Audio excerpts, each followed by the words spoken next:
A todas luces, un fenómeno de la mayor importancia fue la exaltación de un culto local nacido en el siglo XVI, por el que se veneraba en el Tepeyac la imagen de la Virgen aparecida en el ayate del indio Juan Diego. La sustentación teológica y la difusión y defensa del milagro guadalupano se producen hacia mediados del siglo XVII, más de 100 años después de las apariciones. El fenómeno guadalupano, indudablemente importante desde el punto de vista religioso, adquiere para los novohispanos un carácter vital desde el punto de vista cultural. El inmenso huracán cultural que se había desatado en las primeras identificaciones de la personalidad criolla alcanzó en la veneración guadalupana del siglo XVII su cumbre por antonomasia. Logró también el rasgo distintivo de una personalidad desde entonces vinculada al orgullo criollo de poseer un territorio inabarcable y materialmente rico, de tener un pasado glorioso independiente del europeo, pero sobre todas las cosas, de sentirse pueblo elegido para cumplir con un destino extraordinario. Los novohispanos creían firmemente en comparar su tierra con un paraíso, abundantísimo de todo lo existente y enriquecido por ellos en todo lo imaginable, que floreció y fructificó, en el sentido exacto de las palabras, a través del árbol inagotable del estilo barroco. El alma mexicana en formación modificó el barroco occidental y se sirvió de él para expresar lo que todavía no tenía una forma definida de su personalidad social. Hubo además una notable voluntad de integración entre arquitectura, pintura, escultura y música. Desde finales del siglo XVI, la alfarería local se había enriquecido con un nuevo estilo y una nueva técnica para la fabricación de loza de uso doméstico. Maestros loceros venidos desde Talavera de la Reina y de Toledo se arraigaron en Puebla de Los Ángeles, la ciudad más industriosa del virreinato. Vajillas completas, además de jarrones, lebrillos, esculturas y mosaicos hechos en Puebla, invadirán las casas, los conventos y las iglesias de la Nueva España. El barroco de la segunda mitad del siglo XVII poco a poco se va enriqueciendo hasta llegar a la exuberancia del siglo de las luces. La ornamentación en estuco que llegó a la Nueva España, procedente del arte árabe por siglos asentado en España, aquí se unió a la gran tradición prehispánica. Para el exuberante gusto barroco, las yeserías fueron una manera más de lograr el esplendor de los templos y el deslumbramiento de los sentidos, mediante un sinfín de formas simbólicas encadenadas en la profusión indescriptible de una jungla de luz y oro. La prostitución había sido originalmente prohibida por la corona española, pero como los conquistadores se venían sin sus mujeres, se consideró un mal necesario y se establecieron las casas de mancebía. También se realizaron bautizos masivos de mujeres indígenas para que los españoles no se aparearan con profanas.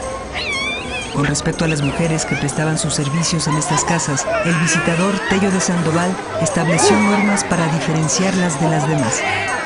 Porque soy informado que las mujeres enamoradas, cuando salen de sus casas, llevan faldas muy largas y mozas que se las llevan, y cojines y alfombras a la iglesia, como los llevan las mujeres de caballeros y personas de calidad, en mal ejemplo de la República y en perjuicio de las mujeres casadas y de honra, porque no son conocidas las unas de las otras.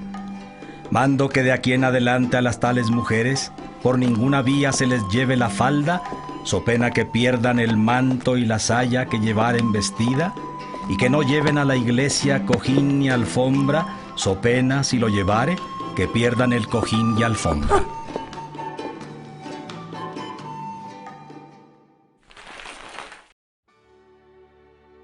La única opción para quienes no querían la vida marital era ser monjas, esposas de Dios. Para las familias era importante tener una hija monja, por lo que en muchas ocasiones decidían que su primera hija se fuera al convento antes de que ésta naciera. Otras se iban de monjas para no casarse con quien les asignaban. la madre María Marcela Soria escribió sobre sus dudas en torno a la vida religiosa. Llevaron al noviciado donde me hallé sola por no haber ninguna novicia. Las horas de coro se hacían siglos. Batallaba conmigo misma y me decía, ¿qué es eso que por mí pasa? ¿Qué es de aquellos deseos, aquellas ansias de entrar? Aquel atropellar con todo que no fue bastante a hacerme desistir, ni el disgusto de mis padres, ni los halagos y ruegos de mis hermanos, ni las solicitudes de los mundanos. ¿Qué es esto? Si me salgo, ¿qué se dirá de mí? Sobre la disciplina que debían seguir las religiosas, el padre Miguel Godínez escribió en 1630. Comenzó pues nuestra novicia a ejercitar los ejercicios del noviciado, que son muchos y bien rigurosos, de penitencia, mortificación, oración. Obediencia tan estrecha que no suele una novicia alzar un alfiler del suelo sin licencia. Acomodóse a todo con grande facilidad. Acudía a todo cuanto se le mandaba con grande puntualidad. Era muy sin melindres ni delicadezas de mujer.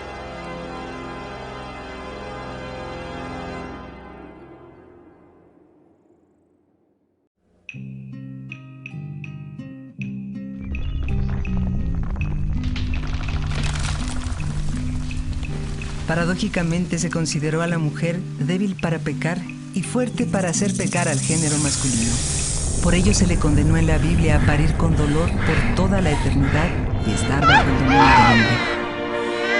Juan Luis Vives, en la instrucción de la mujer cristiana, escribió: Pues cuánto mayor cuidado debemos poner en la crianza y vida de la mujer cristiana, sino tan importante al vivir humano, que todo el bien y el mal en el mundo se hace, se puede sin hierro decir, ser por causa de las mujeres. A las casas de recogimiento iban las transgresoras que no estaban de acuerdo con el deber ser. Eran reformatorios, especie de cárceles. Ahí las mujeres debían trabajar y orar.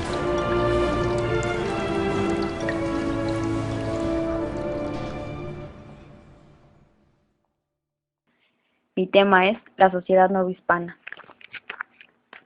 El siglo XVIII fue el inicio de una época llena de transformaciones y modificaciones sociales, políticas, económicas y culturales, no solamente en el continente europeo, sino también en el continente americano, y en particular en la Nueva España. En esta época se vivió una etapa de intensos cambios, que fueron respuesta de los movimientos europeos y de los conflictos internos que se habían venido desarrollando durante los 2 siglos en la que fue dominada por la monarquía española. La Nueva España abrió sus fronteras, ampliando sus relaciones con otras colonias. Esta fue una ventaja para enriquecer la cultura que hoy día nos identifica, como un país libre y soberano. Sin embargo, a finales del periodo, las enormes discusiones y desacuerdos entre los grupos sociales en contra de la monarquía española fueron aumentando cada día más, y todo en gran medida por las llamadas reformas borbónicas. Estas lo único que pretendían era incrementar los recursos a expensas del pueblo, ejerciendo un mayor control sobre las colonias. Esto desencadenó el inicio al movimiento insurgente, mismo que proclamaría el inicio de la lucha de la independencia a partir del año 1810 y viéndose culminado en el año de 1821. La sociedad en la Nueva España se componía de españoles, criollos, mestizos, mulatos, indígenas y esclavos. La sociedad se veía severamente dividida, ya que los españoles ejercían absoluto poder y abuso de autoridad ante el resto de la población, favoreciendo la raza criolla, ya que era conformada por hijos de ambos padres españoles nacidos en México. Mas, sin embargo, estos no tenían todos los derechos de un español legítimo, ya que no tenían el poder ni la autoridad de comerciar con otros países, y mucho menos eran reconocidos en España como raza legítima.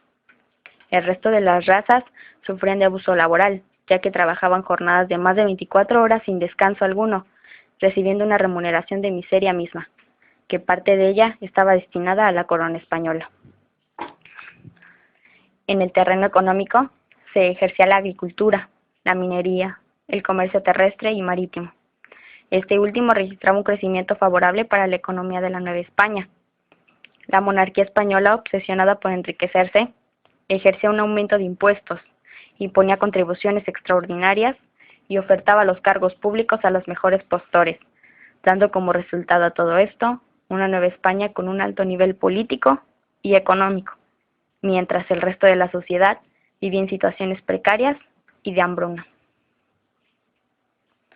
La corona española, deseosa de aumentar el control sobre su colonia más rica en América y evitar las pérdidas excesivas de riqueza por parte de sus funcionarios corruptos, se dio a la tarea de sanar las finanzas públicas y acabar con las prácticas de corrupción que privaban el crecimiento de la fortuna monárquica, y así solo se iban a ver favorecidos los burócratas. Este fue un gran motivo para la reestructuración del territorio y modificación de la política en todo el imperio, afectando de forma severa a la Nueva España. A fin de limitar el poder de la Iglesia, fueron expulsados miles de jesuitas, pues su labor educativa y su poder adquisitivo eran un verdadero peligro para la corona española, ya que era un sector reconocido por su gran cantidad de bienes materiales como territoriales. A finales del siglo XVIII, la sociedad conformada por indígenas, mestizos y otras castas se veían severamente afectadas por la extrema pobreza y se encontraban vulnerables ante la monarquía, ya que no podían satisfacer sus necesidades básicas, mientras que la mayor riqueza generada por la minería y la agricultura engrandecía las fortunas de los españoles y criollos. A pesar de que fueron despojados los religiosos de su poder excesivo y sus exuberantes riquezas, la Nueva España tuvo una nueva época de resplandor en el aspecto de las artes, la cultura, la música y la arquitectura. Un ejemplo de su hermosa arquitectura es la Catedral de Puebla, que fue fundada en el año de 1531 y que por siglos ha sido reconocida por sus dimensiones y su gran belleza, además de las impresionantes catedrales construidas en diferentes estados de la República en los siglos XVII y XVIII. Muchos edificios como el Palacio del Ayuntamiento de la Ciudad de México, el Palacio de la Audiencia de Guadalajara, la Casa de la Moneda y la Real Aduana de México han sido también parte importante de este periodo. Durante esos mismos siglos, la pintura tuvo un auge espectacular, ya que varios pintores europeos desbordaron su inspiración en diversas pinturas, en las cuales en la mayoría de su tema fue religioso. La escultura también maravillaba los ojos de los espectadores, ya que sus piezas estaban talladas en finas maderas, representando imágenes de santos, cristos y vírgenes. En la música también hubo muchas tendencias con la conquista. Se mezclaron muchos estilos musicales, mismos que fueron aceptados de forma inmediata, y muchas veces se fusionaban con los estilos autóctonos. Los religiosos practicaban la evangelización por medio de la música, esto con el fin de atraer a los pobladores y enseñarles la nueva religión, y a su vez los favorecían ayudándoles a fabricar sus propios instrumentos. En el lado artístico, la Nueva España tuvo mucha variedad, ya que era rica en grupos étnicos, mismos que gustaban de la expresión a través del baile y la música. Cada región mezclaba parte de sus orígenes con la cultura española, dando como resultado una gran variedad de atracciones culturales. Esta gran variedad de manifestaciones no solamente fueron artísticas, sino también se dieron en la alimentación, en su manera de hablar, en su forma de vestir y en una variedad extensa de diversiones y juegos. Simplemente se traduce en una adaptación a su entorno y a sus circunstancias. Por último, cabe mencionar que una de sus grandes exponentes de la literatura del siglo XVII fue Sor Juana Inés de la Cruz, que junto con Carlos de Sigüenza y Góngora fueron los exponentes más destacados de barroco mexicano. El estilo más popular de la época era lírica, junto con el soneto, permitiendo también el inicio de otros géneros como la crónica, el teatro y la disertación, y las letras sagradas, entre otras. Y así, de esta manera, concluimos un maravilloso viaje a la esplendorosa Nueva España.